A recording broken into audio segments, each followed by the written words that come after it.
friends and neighbors. Welcome in the light, where laughter's the answer and hearts are shining bright.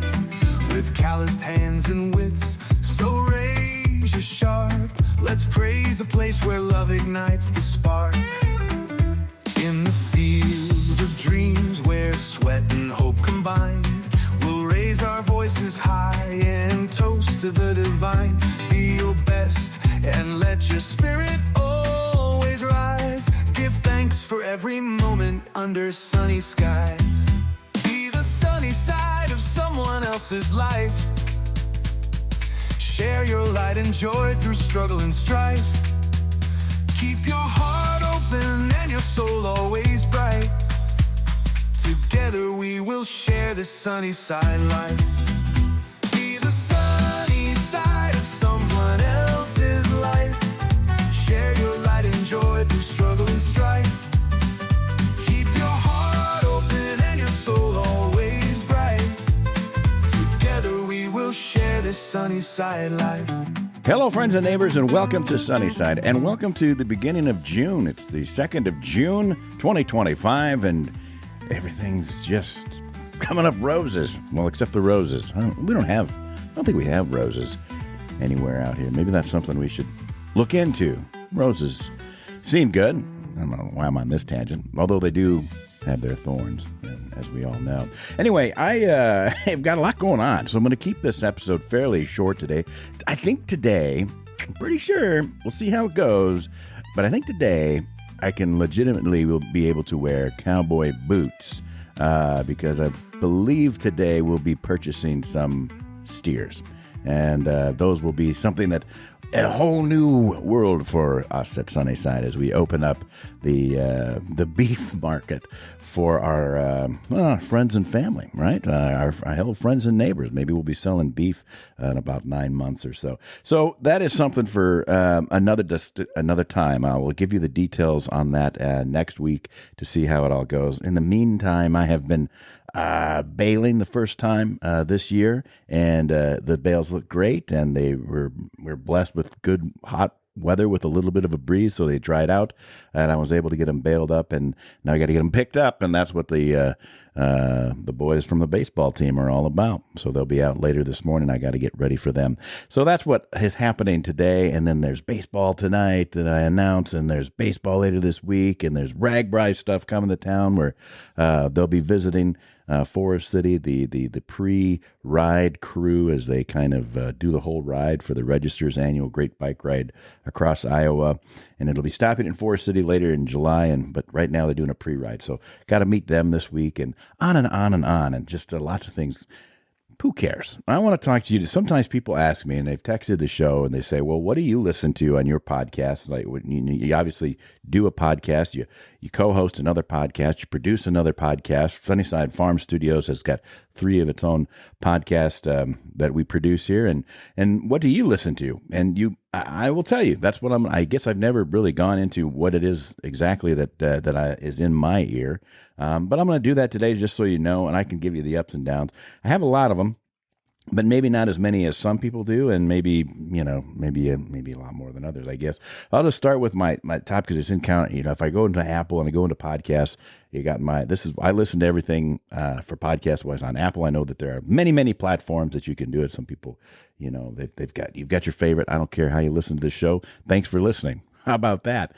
But I do it on Apple, and so this is where I'm getting my information from based on these different podcasts. These are the ones that I listen to, so you can kind of get into my head a little bit as I'm out baling or driving the tractor or doing gardening. Holy cow, finally got the last 6 raised garden beds assembled and put in place, and all of that stuff, put some old crappy hay that we had down on the bottom, and then filled it with dirt. We do have great dirt out here. We've been piling up dirt for the last 15 plus years as we've done projects, and just kind of working them in with different types of compost, and so it makes pretty darn good dirt. Pretty happy about that, and we just got to do some more planting. And I've run I've run underground pipes to every single one of these raised garden beds, and I've got to finish that project too. So I just got these last 6 raised garden beds are now in, and they've got their pipes that run up, and now I've got to put the little nozzle on them so that we can hook up the soaker hoses so that they can water, so they can be on a timer, so I don't have to do anything except eat vegetables. That's my plan. And I'll let you know how that's coming along. Maybe I'll make a video. Maybe I won't. Pretty lazy when it comes to video making stuff, as you well know. Anyway, back to so when I'm doing those things, I got somebody usually talking in my ear because I like to be entertained. And that is what podcasts do for me. I listen to music, but not as much as I used to. I enjoy music, but sometimes I'm in the mood for it. I don't want to hear what other people have to say, and then a lot of times I just like to learn new stuff. And so that's what's going on. So I'll just start with Counterflow with Buck Johnson. Counterflow is a podcast that I do listen to. Comes out, I don't know, it's like maybe about every week. I think it comes out. And Buck Johnson is a firefighter who's down in Lockhart, Texas. He had a previous podcast that I didn't listen to that was Death to the Tyrants. He comes from a libertarian background. He also has been an atheist. Now he's 100% Orthodox Christian, and I've kind of been listening through that transition. Like he just had started his quest into Orthodoxy when I started listening a couple of years ago, and now he's deep into it, and the catechumen and all of those Orthodoxy things that he does. And so he talks about that quite a bit. A lot of his guests are actually tied to Orthodoxy, so he's very much into that. He has abandoned atheism, has become very faithful, does talk about politics, but not as much. Talks a lot about faith and religion, but it's from a new Orthodox convert's perspective. And he had come from being a Protestant as a kid, kind of being raised up in like a Hagee type church, and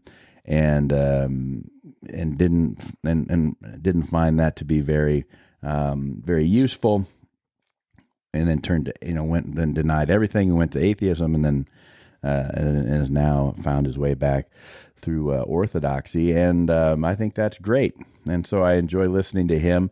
He does have a little bit of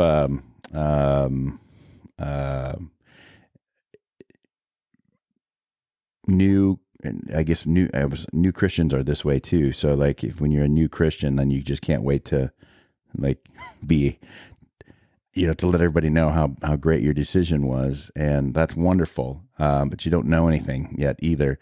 And so he's kind of in that phase a little bit with Orthodoxy. And so that's the true church and in his opinion. And so he says that quite a bit and bolsters it. I like listening to him. He seems like a kind person. He does occasionally go into conspiracy type situations, not very often, but it is fun to listen to him. So that's Counterflow with Buck Johnson. And he's also, he's just fun to listen to. He's about my age, maybe a little bit younger. He is younger. I know he's younger. So, but I enjoy that. Counterflow with Buck Johnson in my ear. So that's one thing that I listen to. I listen to the other shows that I produce, like Mr. B's Dinner Party with Scott Bertelson, and that's Conversational Morsels for the Mind. You've heard me talk about that. We've run ads for that on this show.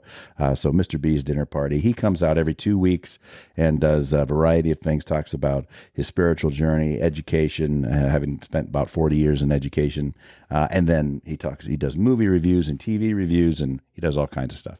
And sometimes he does poetry, and he gives his pet peeves and who knows what. So it's just a kind of a variety show, and he's doing well with that. This is his second season he's been doing that. So he comes out, he does 26 episodes a year, and then so he's about halfway through his, more than halfway now, I guess, through his second season.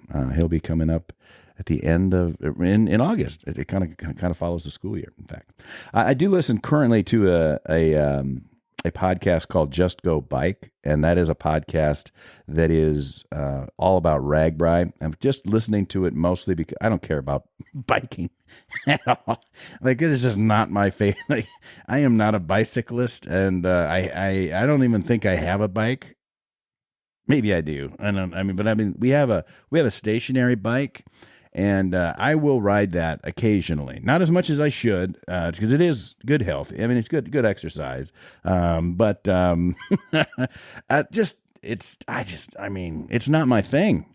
It's a form of transportation, and it's good exercise, and there's all these pros, and people that love to go biking they're fanatical about it.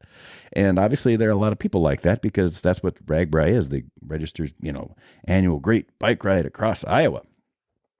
Okay. So Just Go Bike is all about that, and that is a podcast hosted by Kathy Murphy and Andrea Parrott, and they each have their own bike podcast. And so now this is Just Go Bike is all about RAGBRAI. So the people that are on RAGBRAI are all about RAGBRAI.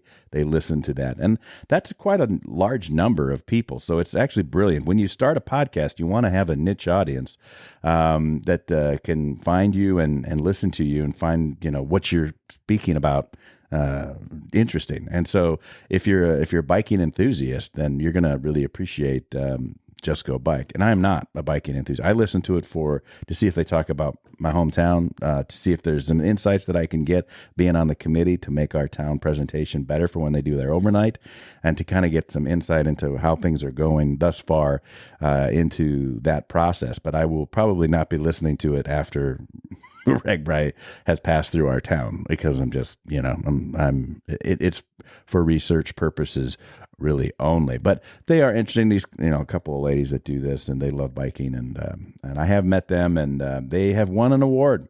I don't know how they do that. I don't know if you have to submit yourself for awards when it comes to podcasting, but they did win an award. And it does help that you have, if there's 16,000 people, sometimes 20,000 people that are on this RAGBRAI, this bike ride across Iowa, that helps to have, you're the podcast for that event. You're going to get a lot of listeners. So that's brilliant in that regard. And they do a good job hosting, if you really care about RAGBRAI. So that's just kind of a temporary one that's on my list right now. I do listen to the Morning Wire. That is presented by Daily Wire organization, and that's just like 15 minutes of news. It comes out in the morning. They do one at night too, but I don't listen to that one. And so Morning Wire just kind of gives me a quick brief. Megyn Kelly does that also. She has like a 15-minute, here's the headlines for the day. So those come out early in the morning, kind of gets my information, and then I can move on for the rest of the day without having to watch network media news, including I don't have to watch Fox News. I don't have to watch any of those because of those enterprises. I can just get 15 minutes and get the snippets and then move on and listen to other things throughout the day. I listened to another one called Politics by Faith, and that's with a guy named Mike Slater. Politics by Faith with Mike Slater. He comes out, just about every day. Not always, but, pretty regularly. And so... who's Mike Slater? He also hosts a pretty successful radio show, which I haven't listened to, but is out in the Sirius XM world. But in that situation, he does talk a lot about politics, and he's conservative, and he's a Christian, and so his viewpoint. And so I listen to his Politics by Faith because it's usually a shorter than his 3 hours on Sirius XM. I don't listen to that anyway, but I do listen to Politics by Faith, and he just kind of takes some of the headlines from the day and associates it with Christianity and faith and the importance and significance of faith. The top story of the day, in his opinion, and then he gives you an historical and a biblical parallel, and just trying to get you to calm down, calm your soul a little bit. And of course, when you study the Bible, you realize there's nothing new under the sun, and so that it is not fun, but it's helpful to associate everything that we see in the news and in our lives, with with what has already happened. And the Bible provides that. And so Politics by Faith is not usually a very long podcast, maybe 20 minutes, sometimes a half hour. Sometimes it's only 15 minutes long. And it's updated just about every day. I enjoy it. It's Politics by Faith with Mike Slater. And that's something that I do look forward to as well. So that is one that I listen to. I also listen. So I'm listening to a lot of. If you're picking up on a theme here, it's probably got faith associated with it. It's probably got some politics involved with it, and the politics is probably pretty either libertarian or conservative. And the next one I listen to is Red Pilled America.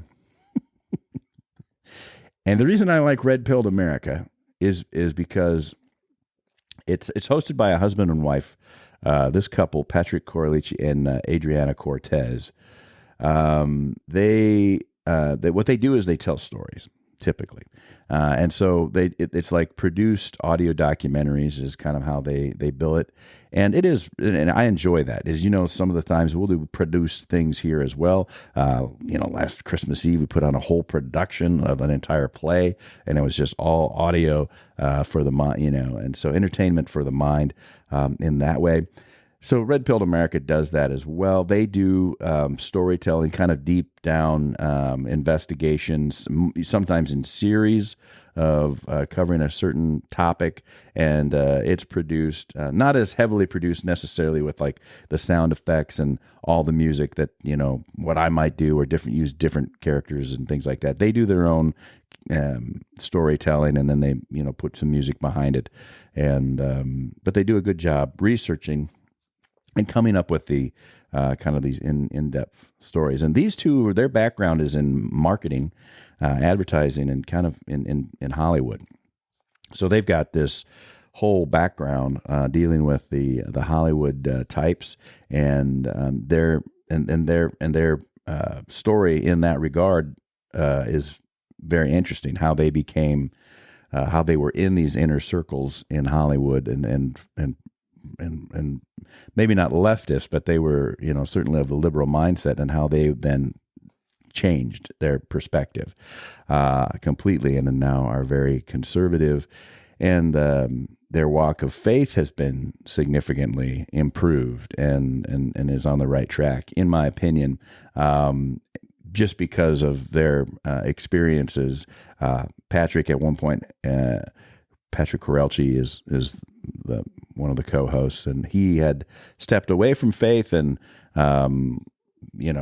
bent towards more of almost an atheism, or at least agnostic, and was very into the physics and the sciences and all of these things, and ultimately has returned to his walk in faith. And his wife Adriana, she's always kind of maintained a faithful perspective on the world, and she's a real firecracker herself. So you can Red Pilled America is it comes out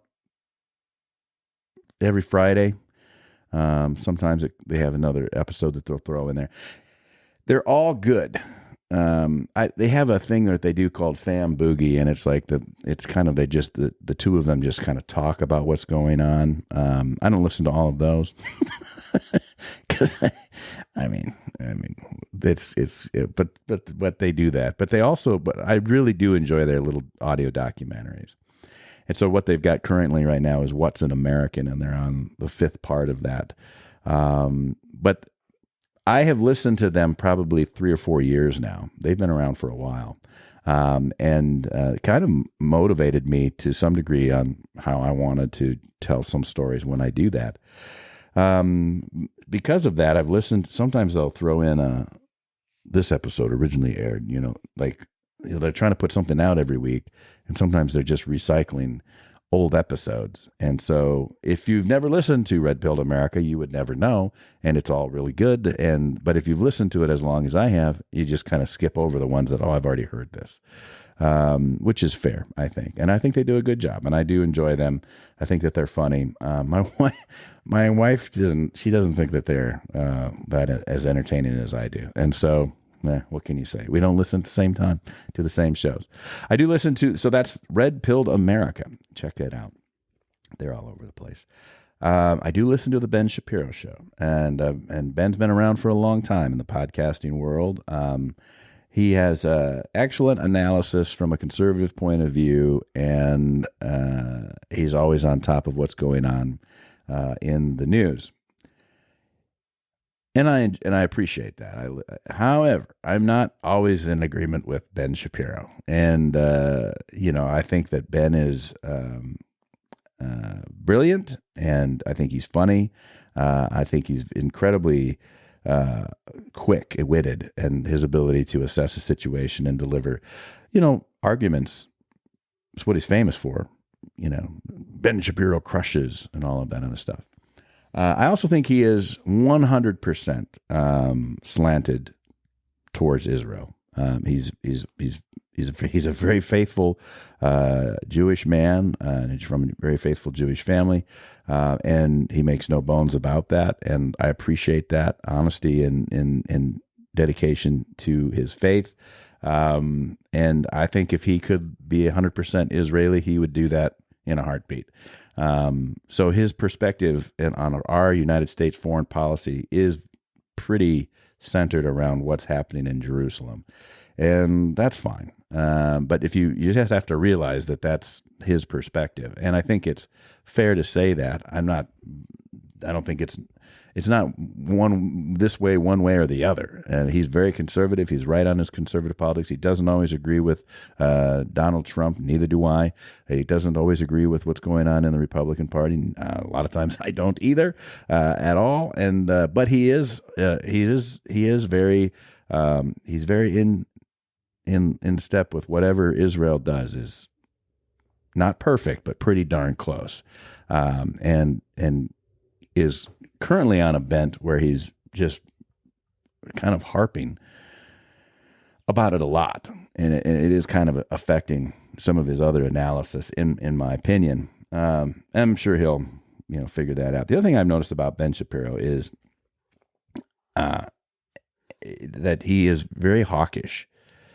He is very hawkish when it comes to foreign policy and using our military strength, and all of that type of stuff, which is a conservative point of view. And it's usually held by people who are pipsqueaks, physically, probably not who you're going to have, in your commando unit. And I see that a lot on the politics side of the conservative end of, the conservative side of the house. When it comes to politics, there's a lot of heroes in their mind, in politics in general, but particularly on the hawkish conservative side. They love peace through strength and love talking about peace through strength, and then somebody else's kid can do the strength part, but they'll make sure that they'll do the thinking. And so not a huge fan of, I'm always skeptical of that. I'm not even necessarily disagreeing with the value of peace through strength. I get it. Understand it pretty well. I'm always suspicious of political pundits who are, have no military background, that are so hawkish about our military, So I would put Ben in that category. But I respect him, and he's been around for a lot, and he's very smart, and I enjoy his commentary in most cases. And when I don't agree with him, I'll just talk back out loud to myself as if I'm talking to him, and I'm sure he can't hear me, so it doesn't matter anyway. The Ben Shapiro Show, and that comes out every day, every single day, except for today, which is a Jewish holiday, and he sticks to that. So I listened to Jordan B. Peterson. This is not going to surprise anybody. He's now part of the whole Daily Wire family. He wasn't when I started listening to him. I've been listening to Jordan Peterson for a few years now, maybe longer than that. Incredibly intellectual, very intelligent person. It's been interesting watching Jordan Peterson's walk of faith develop because I feel like a few years ago, 4 or 5 years ago, it just wasn't there. I wouldn't say he was atheist, but maybe agnostic again. And some health circumstances occurred. Just the hand of God, in my opinion, in his life in different ways. That his in his focus these last few years, he's always been studying, world traditions and the value of myth and fairy tales and faith, and as a psychologist or psychiatrist trying to figure all of that stuff out. And he's written several books about it, and then they're very helpful. And I have a few of them. Not that they're self-help books, I guess they are, but they're pretty popular. I think they were all given to me. I don't think I've ever bought any of his books, but they were given to me, probably by my kids. And I just think he's very smart and very intelligent, and it's been fun. And his analysis on biblical stories and storytelling it has affected him, and I pray that it continues to affect him. Because the risk of having I wouldn't say I don't know if he's actually a Christian, and I don't know if he's accepted Christ as his Savior or not.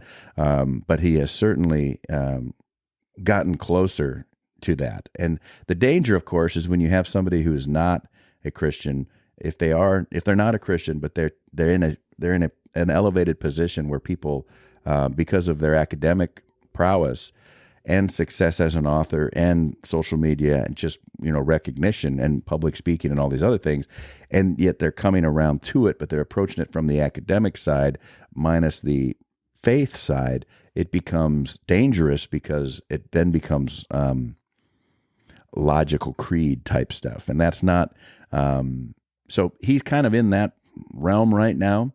And I pray that the faith part of it warms his heart and brings him in a closer walk with thee.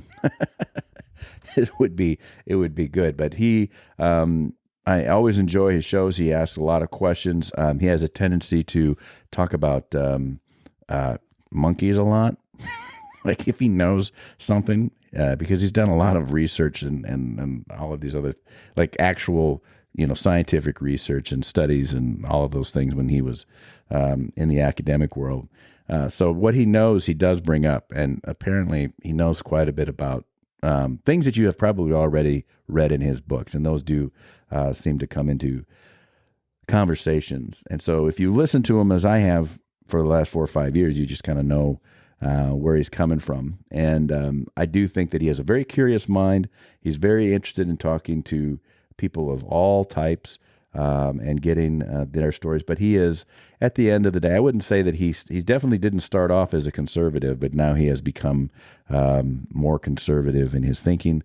And it's been interesting, like I said, listening to his development, his walk with God, as that has gotten a lot closer these last couple of years, which I think is very, very good. So the Jordan B. Peterson podcast, those are longer. Those are, a couple hours.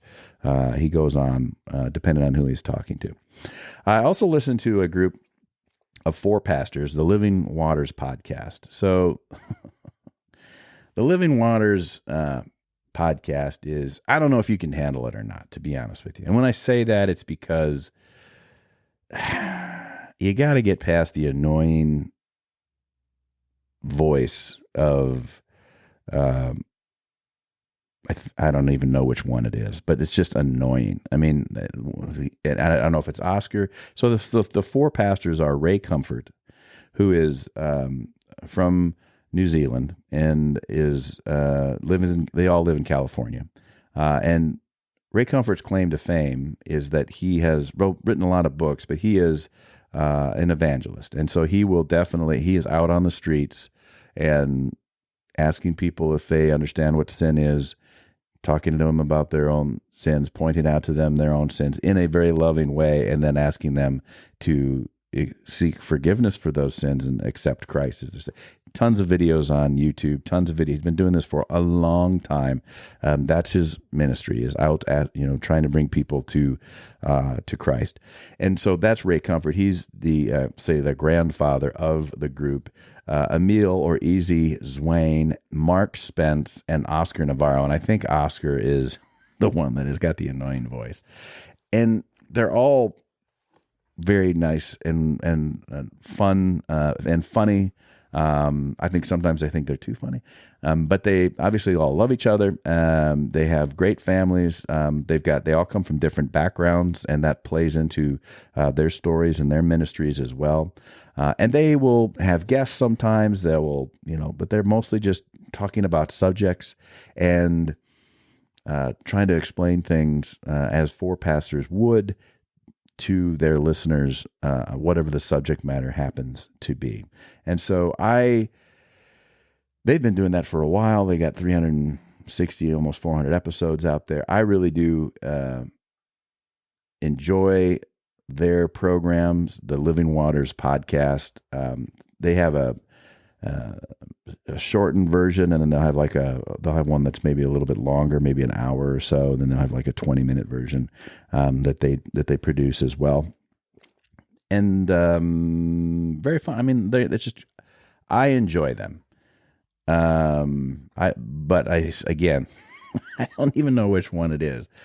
You got to get over his voice, and he does, very annoying. Like if you were having a conversation with him, you'd be like, "Whoa, tone it down. Relax, and why are you squealing like that?" So listen to it, find out what I'm talking about. The message that they have is wonderful. And all of these shows, by the way, all of these are clean shows. Like your kids can listen to them. There's no swearing.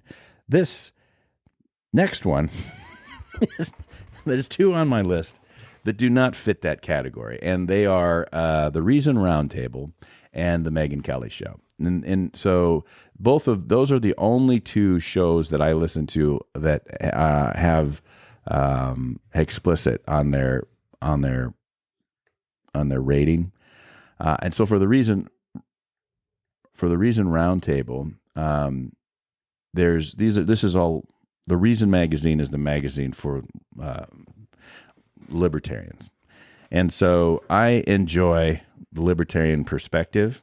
I don't agree with half of the things that they say, particularly related to, the social aspects of things. But that's part of being a libertarian, is that you just say, well, people are free to do what they want to do. And from my perspective, that is still true. You're free to, live in sin if you want to.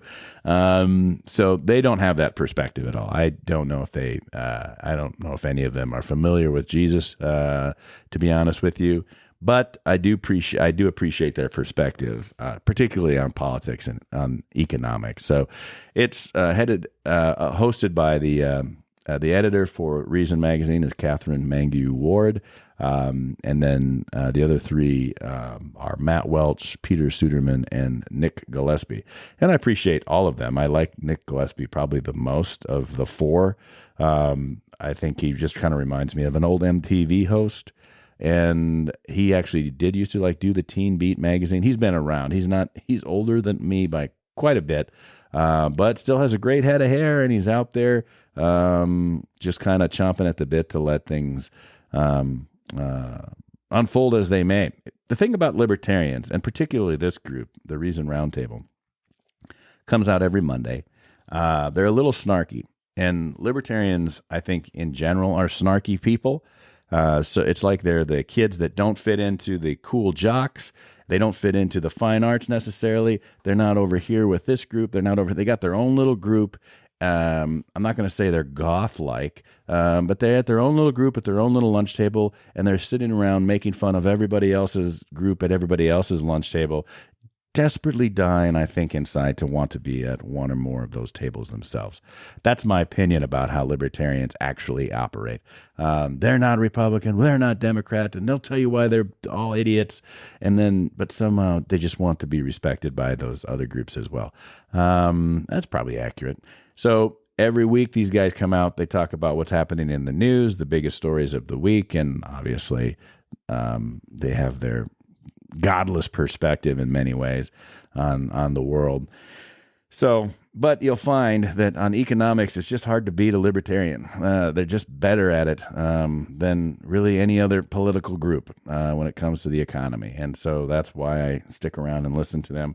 And it is fun listening to them talk about what's happening in the news without having to be married to a political party that is actually in power. So that is the Reason Roundtable. And they swear. And they don't swear very often because they are professional journalists, but they just have that kind of snarky attitude about life, and their tone is, they think they're the smartest people at the round table. And since there's just 4 of them there, they probably all agree that they are, which is fine. And I don't agree with, like I said, half of what they say, but I do appreciate it. And if it gets too snarky, I just mark it as played and move on to something else. But that's something I do listen to, and it is rated explicit because they do swear. So does Megyn Kelly. I do listen to the Megyn Kelly show. This has been an interesting journey. So if you don't know who Megyn Kelly is, I don't know where you've been. She was on Fox News, then she went to NBC. Now she's independent, and she was an attorney who became a journalist and has been doing that for a long time, and very popular. I think she's funny. Obviously, she's very attractive person. It helps if you're on TV, if you're an attractive person. So she's got a large following. And when she started this show, and I've been listening pretty much since she started, 4 years ago, and it was very. She claims that her description is that it's no BS, no agenda, and no fear, and that's changed in my opinion. That has changed because she has come at it's also a trend. You're listening to people for a long time and you go, well, her walk with God has improved. She's Catholic, so she's coming into, but it's clear from listening to her that there's times you're like, I don't know if you're a very good Catholic. I don't think you know things. Think about your own. So she admits that she's not a very good Catholic. She's trying to be. So she's rededicating a portion of her life to faith. She has come from. She's never been a liberal, but she had a more liberal mindset at the start of her program a few years ago, and now she is off the rails, like conservative, and so almost annoyingly so. Whereas, you got to give. I want you to keep giving crap to the powers that be on all sides of the aisle, and she does do that, and she is very smart and witty, and her shows are always well produced, and all of that. And you do get the news, and she does deliver it in a very good, powerful way. She's good at what she does. So I do listen to the Megyn Kelly show. She has become more conservative for sure, and she has become more faithful in the last few years. And she has abandoned some of her precepts that she started the show with. And I think it has to do with, all of us, as we continue to age and become wiser and maybe wiser to the world, it affects us. And so, but she will swear. I think that's why she has the podcast platform, to be honest with you, because you couldn't do that on network television. And I think she kind of enjoys it sometimes. So she can have a mouth on her. It's not filthy all the time at any means, but if she gets fired up, it's coming out. And so that is the Megyn Kelly show. Comes out every day, even on weekends. So she works very hard doing what she's doing, and she will also swear. So those are the two podcasts that I listen to where you have an E rating. The rest of these don't. All right. The others are the Nateland podcast. So for comedy, I go to the Nateland podcast because I am a huge fan of Nate Bargatze. He's our favorite comedian. He's a clean comedian. There's just no swearing, and he has a whole, and even just his subject matter is clean. So he has friends that are all comedians of the same stripe, and this is their roundtable weekly discussion. And they've been doing this for a few years because they've got 263 episodes, right? So they've been doing it for a while. I've been listening to them from the beginning. I can't believe it's been 5 years nearly. But it's Nate Bargatze, Brian Bates, Aaron Weber, and Dusty Slay. Now, those are all, they're 4 comedians, and Brian Bates is the oldest. Nate Bargatze would be next, Dusty Slay, and then Aaron Weber is the youngest. And they have varying levels of success. By far, Nate Bargatze is huge now. He's hosted SNL. He's been on he's making a movie. He's everywhere. Next, I would say would be Dusty Slay or Aaron Weber. They're both doing really well. They're kind of coming up and making their thing. They've had successes and specials. And then there's Brian Bates, who's kind of the guy that holds it all together, comes up with the subject matter, answers all of the questions online and all of that stuff. Been doing the comedy thing for quite a while. He's the probably not as successful nationwide as the other 3, and certainly, by far, Nate Bargatze is the most successful. And because of that, Nate's not there all the time. So sometimes you're just listening to, Brian Bates, Aaron Weber, Dusty Slay, and they have some other guest beyond the program. When they first started doing it, they were in the Nate's house somewhere, and now it's removed to a remote site, and I don't know if it's at actually at a comedy club or whatever they do it, but it's always family friendly, funny conversation. They spend way too much time going down rabbit holes. I think it's probably a 2-hour long podcast. They say they have a subject each week, and that's usually in the title of what it is that they're going to talk about. They might spend 30 to 45 minutes talking about that. in that whole 2 hours, because they just get off track talking about what they're doing, answering the comments, reading the comments from their listeners through their various resources, and so on and so forth. So I enjoy that. Very lighthearted, and they are funny. It has introduced me to quite other people too that are comedians that I do enjoy, and so it's the Nate Land podcast, and I would say all of these 4 they're churchgoers for sure. I mean, that's always been part of Nate's storyline. He doesn't tell you where he goes to church. He's Protestant, so is Brian Bates, and a lot of Brian Bates' gigs that he talks about is like fundraisers and church comedy shows. So that's kind of where he's at. They don't talk about faith a lot. It's a part of their life. It's just they're living it, and they're just very.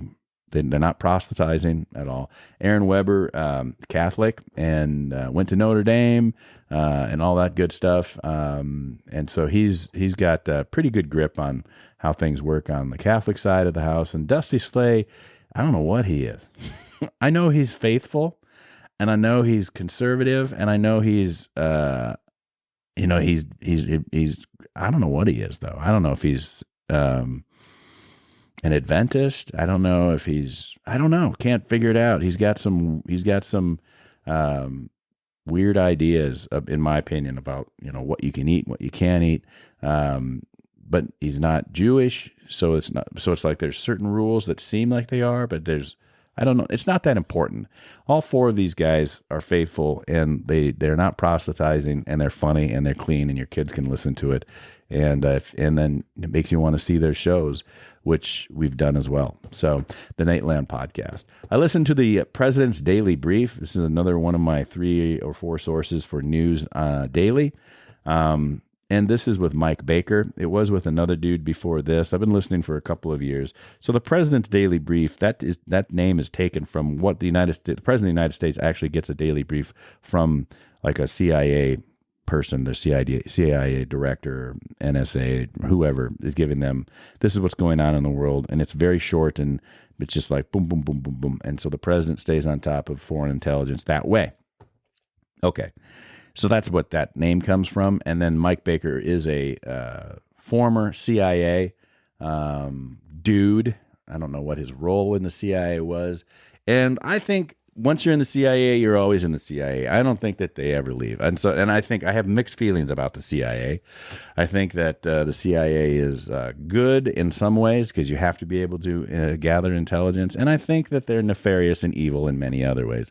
And I'd like to see the nefarious evil side of the CIA be just destroyed and exposed to the light of day. And whatever that costs, it costs. And then, just collect information that truly does,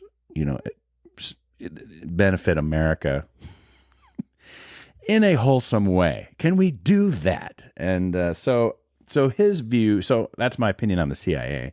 It goes further than that, but I do value the. Usually these episodes are like 20 minutes. I'm not nearly as impressed with. The CIA as maybe I should be, and I get it. So I don't trust I don't fully trust where Mike Baker is coming from. I always view it through the lens of he's a spook, and that's what spooks do, and they are always trying to nudge or cajole people a certain way, and I am not convinced that it's always for good. And so it is a way to it's a deeper look at what's happening in the world than what you're going to get from Ben Shapiro, who is focused on the Middle East as well, but he's focused on it from a different angle. It's a different version than what you're going to get from Megyn Kelly. She's not focused on foreign policy much at all. And, the Daily Wire News will cover it, but it's not going to give you in depth. So it is good to get a spook's view. Spook is a nickname for people that are in the CIA. And it's good to get their perspective, but take it with a grain of salt that, it is coming from a CIA person, not currently in the CIA, allegedly, but whatever. So there's that. And then I do a couple more here for you. I listened to The Shepherdess. Now, The Shepherdess is a young woman who she puts out occasionally. She will put out an episode, a podcast. The last one she did was in March, so it's been already a couple of months. She's not up there. She has her own little farm. She's in Texas, and she's got a good YouTube following. But what she's doing and has been doing for the last few years is just following the rotational grazing. She's really good at breaking down the numbers as a businesswoman who came from the fashion industry, and now she's living on a ranch, and she's it's not even a big ranch. She's just making it work, and she's willing to show people how the numbers work with the types of sheep she has and different. It's just interesting, and so and she's also a faithful person. So there is a through line in all of these. She is her name is Grace. I don't know anything else about her. She's goes by The Shepherdess, and she's an entrepreneur. She loves the rotational grazing aspect of farming, which I also appreciate. Kind of falls into that homesteaders, grazing, raising your own food, business of farming. And so I appreciate that. And she's really good at breaking down how regenerative farming is profitable, raising her Dorper sheep and a small scale farmer, a regenerative farmer, which is good. And so I appreciate that. I think she's great. I've showed her to other people, but she doesn't put out episodes very often, and not a great editor. I mean, she clips way too fast, and I don't know if she's got the patience for some. Maybe that's why she doesn't put out very many episodes to begin with. But anyway, I also listened to Tom Woods. So the Tom Woods Show. Now he's a conservative. He's a libertarian. He's a historian. He's written lots of books. He's definitely an entrepreneur. He's always putting out. He's got an episode. I feel like he's got an episode coming out almost every day. He's got over 2,600 episodes that he has, and his name's Tom Woods. He's my age. He's a best-selling author, and his focus is on liberty. And so obviously that's important to me. And so he's a big, Ron Paul fan, and just been around forever. He's just prolific. He's got so much stuff going on, lots of books, 2,000 plus episodes, and again, clean. He's clean. And though each episode's probably, he keeps them to about 30 minutes is my guess, is where he's at. So it's a half hour where he's always talking to somebody every single day, every time. And it's always interesting. And you can learn a lot. You should learn a lot from a guy named Tom Woods, your daily serving of liberty education, the Tom Woods Show. And so I like him quite a bit. And actually people that have been around in libertarian politics, and that type of libertarian conservative politics for a while, they all know who Tom Woods is, for good reason. So listen to the Tom Woods Show if you like that type of thing as well. And the last one, besides my own show and the Waldorf Gridiron Club podcast that I listen to, is The Way I Heard It with Mike Rowe. And I appreciate Mike Rowe. So when this started, I started listening to it just because they were like 15, 20-minute little episodes where he would just kind of do a Paul Harvey sketch on how things go. So he has transitioned from that, doing that for a year or two, to long-form conversations, interviews with, his shtick, the people that have a work ethic, the people that are looking at,